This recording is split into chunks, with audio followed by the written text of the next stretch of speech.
I've been on my lonely, I've been fighting demons. I couldn't beat them every night, I used to pray to God, but still don't see them. Fans say EMG got all the talent, they wanna be him. I've been chilling with my inner demons, don't wanna meet them. It's a war within my fucking self, I can't defeat them. Told the devil we can join our forces, since I can beat them. All my niggas started switching up, I didn't need them. Feeling hurt cause I've been so alone. Talk to my demons. Welcome back to another episode of Shoot the Shit Podcast. Today, we're diving deep into a topic that weighs heavily on the minds of many. The criminal justice system. It's a system that by its very design is supposed to uphold justice and protect the innocent and ensure that the guilty are held accountable. Yet, time and time again, we find ourselves confronted with the stark reality that this system is failing us miserably. Let's start by examining the staggering statistics surrounding false convictions. Can you imagine the horror of being wrongfully accused, convicted, and imprisoned for a crime you didn't even commit? It's a nightmare that many live through. According to the National Registry of Exonerations, over 3,000 people have been exonerated since 1989. Think about that. Over 3,000 individuals whose lives were irreparably altered by a system that was supposed to protect them. Many of these innocent people spend years, even decades, behind bars. They lost their jobs, their families, their freedom, all because the system failed to protect them. This raises a critical question. How can we call this a functional system when routinely it fails to protect us?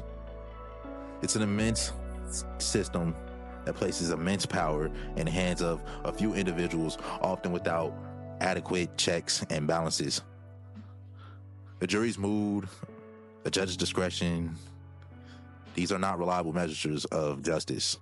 Imagine being judged by not the facts of your case, but by how someone feels on a given day. It's a scenario that is not just unsettling, it's downright dangerous. Let's not forget the other side of the equation. Individuals who are guilty but escape justice.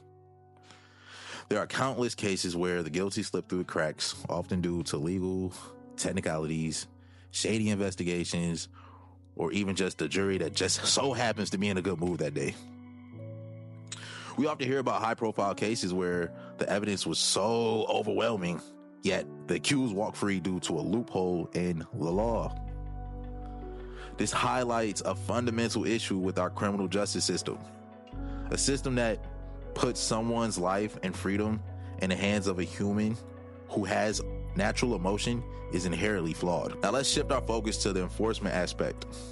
The police, those tasked with upholding the law, often lack the training and the resources necessarily to deal with complex human situations.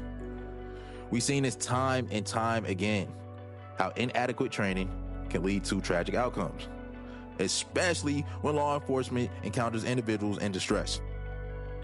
Instead of compassion, we often see aggression, and instead of protection, we often see violence. Take, for example, encounters with individuals experiencing a mental health crisis. Instead of being treated with understanding and care, they often face hostility and maybe even brutality.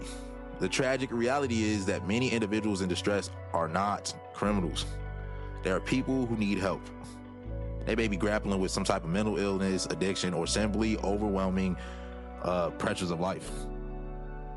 But when law enforcement arrives, the situation can escalate quickly, leading to devastating consequences. Brings us to our next crucial point. We need to rethink our approach. What if the requirements for police officers mirrored those of mental health professionals? Imagine a police force composed of individuals trained not just in the law, but in psychology, empathy, and crisis intervention. We really need licensed professionals who understand the nuances of human behavior, who are equipped to handle individuals in crisis with care rather than force. This is not just the idealistic notion. It's a necessary evolution.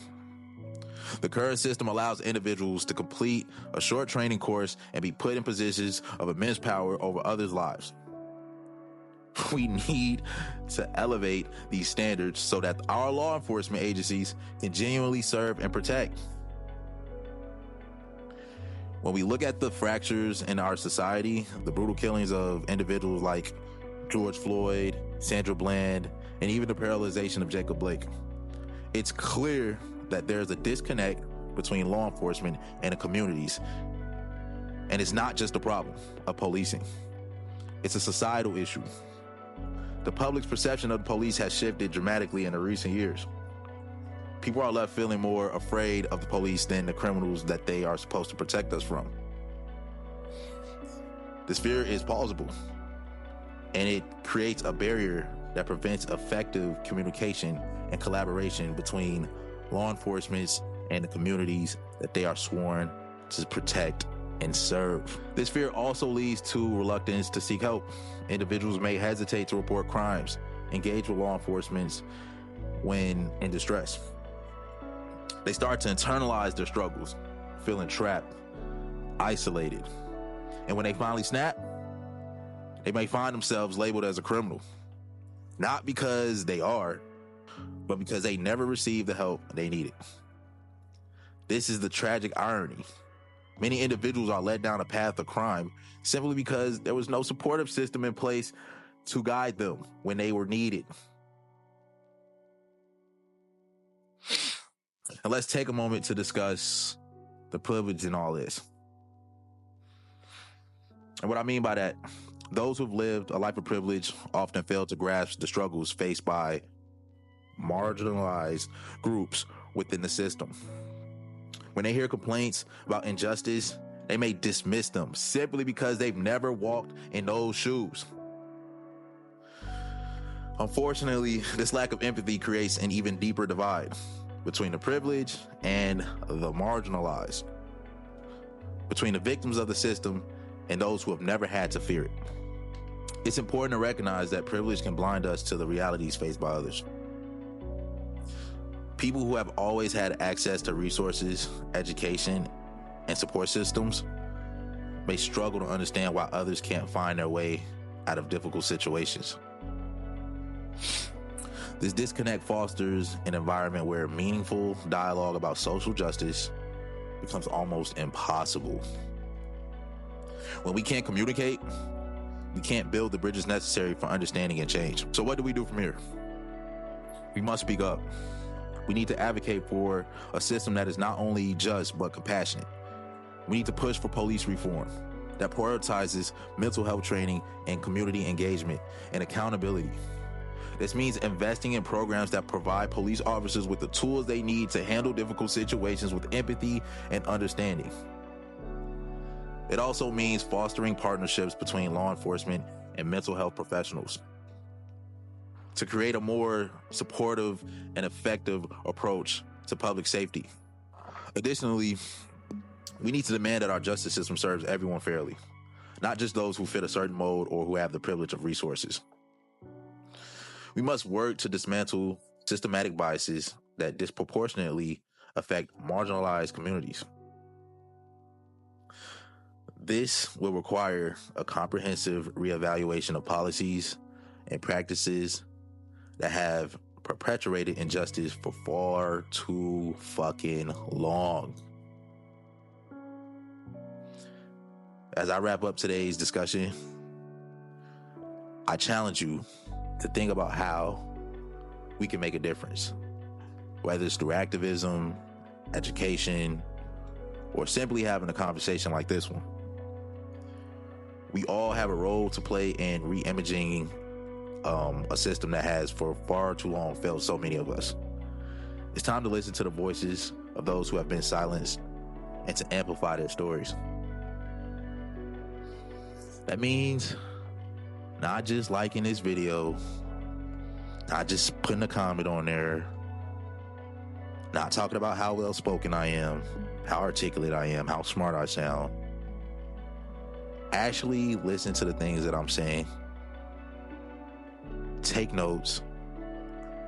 And if it applies, and if you can apply it to how you see things and how you do things in your everyday life, I encourage you to do them. Because only then will this podcast, this episode, these messages that I work so hard to deliver to you guys will truly have meaning. It ain't about the likes. It ain't about the comments. It ain't about the subscribers. It ain't about the followers. It ain't about the clout. It's actually getting up and doing something and making a difference in the world. I'm trying my hardest. Are you? I'm Gangster of Prophecy, aka Ethan Mason Gill. And thank you for joining me on a hot new episode of Shoot the Shit Podcast.